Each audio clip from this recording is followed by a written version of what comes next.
exercise 8.3. Now the second question is, Kamla borrowed 26,400 rupees from bank to buy a scooter. Kamla borrow करती है, उधार लेती है 26,400 rupees bank से at the rate of 15% per annum, which is yearly compounded. तो कोई भी changes हमें नहीं करने. अगर हाफ ईयरली होता है तो हम क्या करते हैं, टाइम को डबल एंड रेट को हाफ कर देते हैं. And time is 2 year 4 months. तो देखिए अगर हम 2 year 4 months को पावर में लेंगे, क्योंकि हमारा टाइम पावर में आता है तो हम सही से कैलकुलेट नहीं कर पाएंगे, तो हम 2 year का पहले निकाल लेते हैं, फिर 4 month का अलग से निकाल लेंगे. तो फॉर 2 years हम बात करते हैं, CI विल बी, या डायरेक्ट अमाउंट निकालते हैं हम. अमाउंट का हमारा फॉर्मूला होता है principal into 1 plus rate upon 100 to the power time. तो principal into 1 plus rate upon 100 और पावर में टाइम होगा. तो 26,400 इंटू, इन दोनों का आप एलसीएम लोगे तो आएगा 115 अपॉन 100. 26,400 इंटू, इसको कितने टाइम लिखना है, 2 टाइम्स. 2 0 से 2 0 कैंसिल हो जाएंगे and after calculation we will get 34,914 rupees. ये हमारा 2 साल के बाद जो पे करना है. अगर हमारे पास क्वेश्चन होता कि वो 2 years के आफ्टर कितना पे करेगी तो हम सिंपली इससे कर देते, ये हमारा आंसर हो जाता. बट हमें और एक्स्ट्रा 4 months दिए गए हैं, तो इस बार प्रिंसिपल क्या होगा, 34,940. तो हम यहां लिखते हैं 4 months. ये तो 2 years के लिए था. अभी हमारे पास क्या फॉर्मूला लगेगा, P into R into T upon 100, क्योंकि हम ओनली क्या निकालेंगे, इंटरेस्ट निकालेंगे. इंटरेस्ट इज इक्वल टू, देखिए 34,914 into rate into time is 4 upon 12, क्योंकि मंथ में है उसको हम ईयर में चेंज करेंगे, अपॉन 100. तो देखिए अब इसको डिवाइड करेंगे तो हमारे पास आंसर आएगा 1,745.70 रुपीज. तो 2 साल के एंड में तो ये देना था, प्लस 4 मंथ का इंटरेस्ट ये होगा. तो लास्ट अमाउंट क्या होगा जो उसको एंड में पे करना है, वो कितना हो जाएगा, 34,914 प्लस 1,745.70, तो आ जाएगा 36,659 रुपीज 70 पैसे. That will be the last amount which she had to pay. Now the next question is, Fabina borrows 12,500.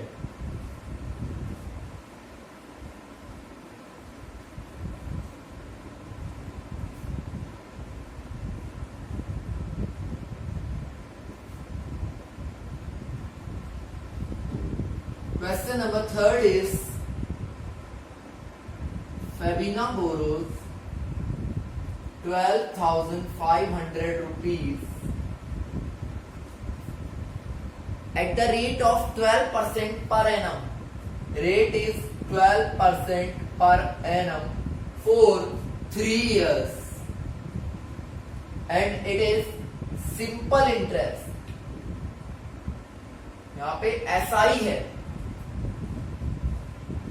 And one another girl, एक तो ये लड़की है फेबिना जो 12,500 रुपए लेती है 12% रेट पे 3 years के लिए सिंपल इंटरेस्ट, और एक दूसरी लड़की है जिसका नाम है राधा, वो सेम अमाउंट 12,500 रुपीज बोरो करती है for same time period. Time भी उसका कितना है, 3 year है, लेकिन वो लेती है कंपाउंड इंटरेस्ट पे और उसका रेट है 10% पर एनम. उसका रेट कितना है, 10% पर एनम. आपको बताना है किसको ज्यादा पे करना पड़ेगा। तो हम पहले निकाल लेते हैं फेबिना का जो भी इंटरेस्ट और अमाउंट होगा। तो देखिए फेबिना के लिए हम ऐसा ही निकालेंगे, P into R into T upon 100, P into rate into time upon 100। 2 0 से 2 0 कैंसिल हो जाएंगे। तो हमारे पास फेबिना का जो इंटरेस्ट आएगा वो आएगा 4500 रुपीज। ये तो हमारा क्या है, इंटरेस्ट। तो इसको अमाउंट कितना पे करना पड़ेगा, तो इंटरेस्ट प्लस प्रिंसिपल, तो 12,500 प्लस 4,500, इसका अमाउंट तो आ जाएगा हमारे पास 17,000 रुपीज। मतलब फेबिना को कितना पे करना पड़ रहा है, 17,000 रुपीज उसको पे करने पड़ते हैं।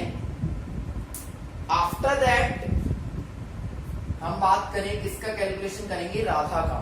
तो राधा के लिए हम निकालेंगे CI। तो इसमें तो डायरेक्ट अमाउंट निकल जाता है CI में। तो amount of Radha will be P into 1 plus R upon 100 to the power T, principal into 1 plus rate upon 100 की पावर होगी टाइम। तो 12,500 इंटू ये आएगा 110 अपॉन 100 और 3 टाइम्स करना है क्योंकि पावर कितनी है 3। तो 0 से 0 कैंसिल, 0 से 0 और 0 से 0। आफ्टर दैट 2 0 से ये 2 0 कैंसिल हो जाएंगे।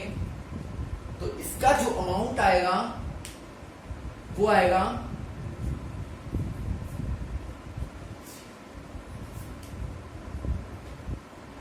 तो यहां पे हमारा जो अमाउंट आएगा वो आएगा 16,637.50। अब देखिए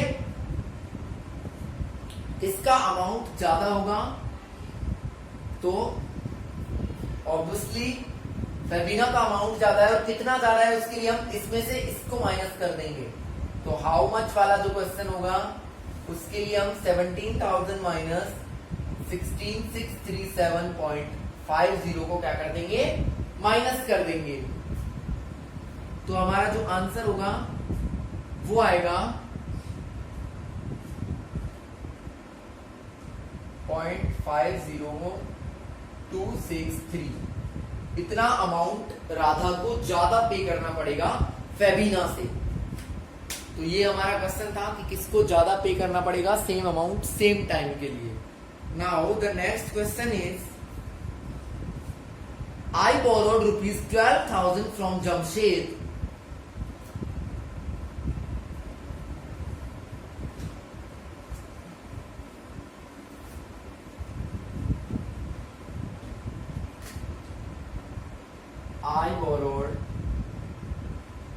how much rupees, 12,000 rupees from Jamshed at 6% per annum simple interest.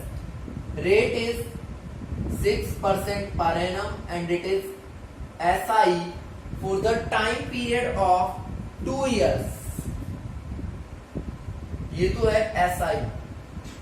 आगे वो बोलता है had I borrowed this sum at 6% per annum compound interest। अगर मैं इसी मनी को उसको 6% के कंपाउंड इंटरेस्ट पे लेता तो कितना एक्स्ट्रा पे करना पड़ता। टाइम सबको सेम है, प्रिंसिपल सेम है, टाइम सेम है, सिर्फ रेट भी सेम है। फर्क सिर्फ कितना है, यहाँ तो SI कैलकुलेट करना है और यहाँ CI कैलकुलेट करना है। तो हम दो पार्ट्स कर लेते हैं। SI के लिए हम क्या करेंगे, PRT अपॉन 100 PRT अपॉन 100। 2 0 से 2 0 कैंसिल, तो ये आ जाएगा 1440 रुपीज। ये क्या है, इंटरेस्ट है, ठीक है। और इसका अमाउंट क्या होगा, प्रिंसिपल प्लस इंटरेस्ट, दोनों को अगर हम प्लस करते हैं तो आएगा 13,440 रुपीज। ये तो उसको सिंपल इंटरेस्ट में पे करना पड़ेगा। अगर कंपाउंड इंटरेस्ट का अमाउंट निकालें CI के लिए तो p into 1 plus r upon 100 to the power t. So 12,000 into 1 plus 6 upon 100 to the power 2. 106 upon 100 into 106 upon 100. तो हम इसको अगर मल्टीप्लाई करते हैं तो after calculation we will gate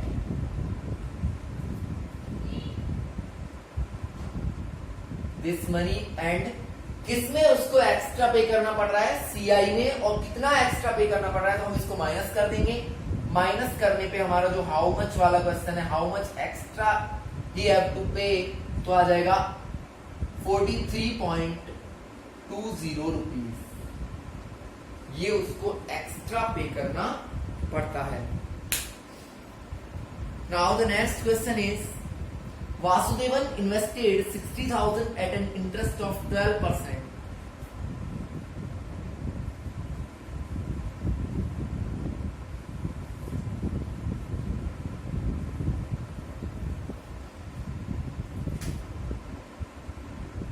Vasudevan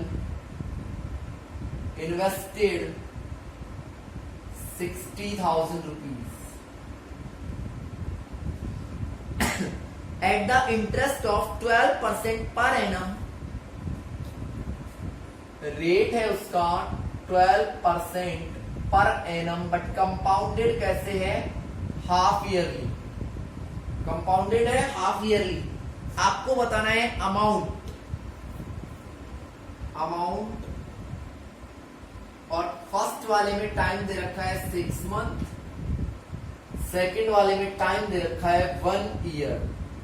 तो जब भी हाफ ईयरली कैलकुलेट होता है तो हम रेट को क्या कर देते हैं, हाफ कर देते हैं, तो रेट तो रह जाएगी 6% फर्स्ट के लिए अगर हम बात करें तो, और टाइम हो जाएगा 6 मंथ की जगह 1 ईयर। टाइम कितना हो जाएगा, 1 ईयर। अगर सेकंड वाले के लिए बात करें तो रेट तो हो जाएगी 6% और टाइम हो जाएगा 2 ईयर। सिर्फ इतना सा डिफरेंस है। अमाउंट का फॉर्मूला वही P into 1 plus R upon 100 to the power T. So P into 1 plus 6 upon 100, power T के लिए 1 आएगा फर्स्ट में, तो 60,000 into 106 upon 100, 0 से 0 कैंसल, तो ये आ जाएगा फर्स्ट वाले का आंसर। और सेकंड के लिए जब हम बात करेंगे तो अमाउंट इज सेम फॉर्मूला हम यूज करेंगे, principal into 1 plus rate upon 100 to the power time. So 60,000 into 106 upon 100, 106 upon 100, ये जीरोस कैंसिल हो जाएंगे और हमारा जो कैलकुलेशन के बाद आंसर आएगा वो आएगा 67,416 rupees. So it is the fifth question. Now, last question is Arif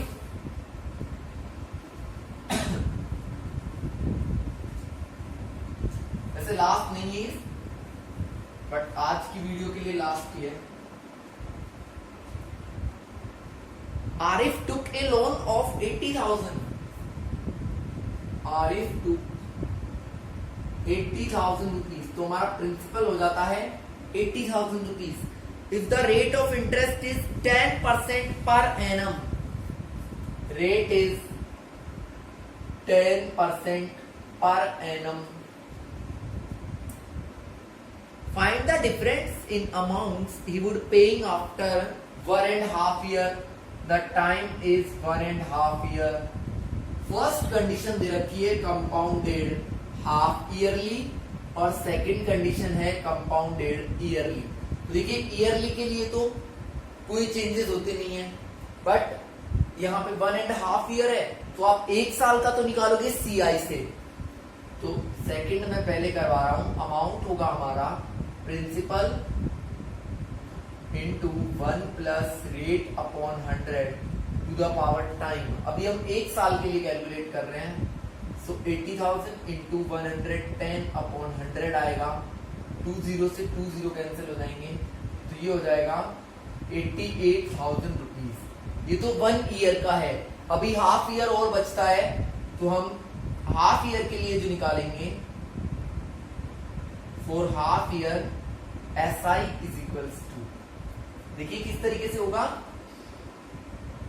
principal ये हो जाएगा into rate into time upon 100, 20 से 20 कैंसिल, 2 5 10, और यहां पे हमारे पास आएगा